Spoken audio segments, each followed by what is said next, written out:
ఇక్కడ విచ్చేసిన పెద్దలకు, మిత్రులకు మరియు చిన్నారులందరికీ కూడా అంతర్జాతీయ యోగా దినోత్సవ శుభాకాంక్షలు.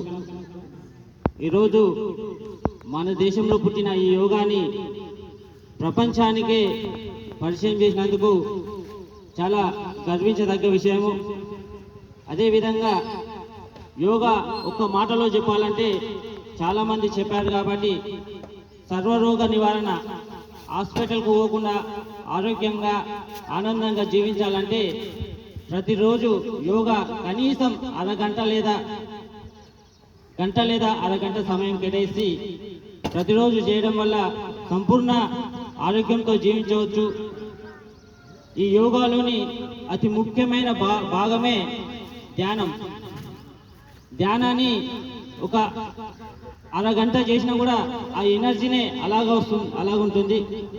ఆహారం తీసుకుంటే ఏ విధంగా ఎనర్జీ వస్తుందో ధ్యానం చేస్తే కూడా అదే విధంగా ఎనర్జీ వస్తుంది. కాబట్టి యోగాలోని అతి ముఖ్యమైన భాగమే ధ్యానం. కాబట్టి ఈ ధ్యానాన్ని కూడా ప్రాముఖ్యత ఇచ్చి కనీసం ఇంట్లోని మహిళలకైనా ధ్యానాన్ని పరిచయం చేయాల్సింది కోరుతున్నాను.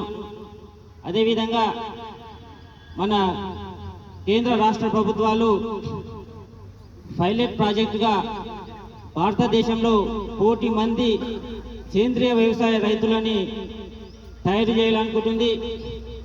ఇందులో భాగంగా నారాయణపేటలో 1,200 మంది సేంద్రియ రైతులు తయారవుతున్నారు ఈ సంవత్సరము. మన ధన్వాడ మండలంలో 120 మంది సేంద్రియ రైతులు తయారవుతున్నారు. అందులో భాగంగానే మేము కూడా రిజిస్టర్ అయినాము.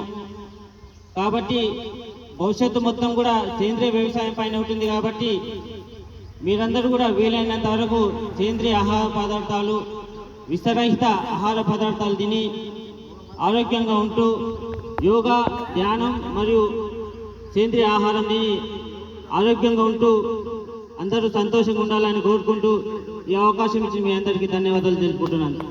జై హింద్, జై భారత్. నెక్స్ట్